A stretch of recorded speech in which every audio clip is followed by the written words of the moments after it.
വല്ലാതെ തെറ്റിദ്ധരിച്ചു പോയി. അഹിംസയാണ് മുഖമുദ്ര. കണ്ണൂരിൻ്റെ ഡബിൾ ചെങ്കൻ ബാപ്പുജി എന്നറിയപ്പെടും. സ്വന്തം ദേഹത്ത് കടിച്ചു വേദനിപ്പിക്കുന്ന എറുമ്പിനെ പോലും പിടിവിടുവിച്ച് പാല് കൊടുക്കുന്ന ശീലം. വൈരനിര്യാതന ബുദ്ധിയേയില്ല. കർക്കശക്കാരനല്ല. നികൃഷ്ടജീവി, പരനാറി, കുലംകുത്തി എന്നീ പദാവലികൾ ഉപയോഗിച്ചിട്ടേയില്ല. തല്ലി എല്ലൊടിക്കുന്നത് രക്ഷാപ്രവർത്തനം ആണ് എന്ന് പറഞ്ഞിട്ടില്ല. കടക്ക് പുറത്ത് പറഞ്ഞിട്ടില്ല.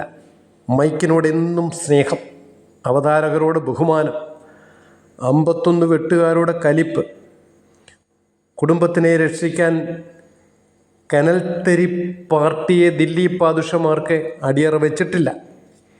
ഇത്രയും സ്തുതിച്ചത് പോരെ? ആട്ടെ, ലാലപ്പൻ്റെ ഈ 2 ദിവസത്തെ കോൾ ഷീറ്റിന് ചിലവെത്ര അപ്പാ? സംവിധായകൻ ഇതിനോടകം കുറേ ലക്ഷങ്ങൾ പോക്കറ്റിലാക്കിയ ഒരു സംവിധായകനാണേ. ആട്ടെ, അടുത്ത പടം നമുക്ക് മമ്മൂട്ടിയോടൊപ്പം ആയിരിക്കണം, എങ്കിലേ ഒരു ഗുമ്മ് വരും.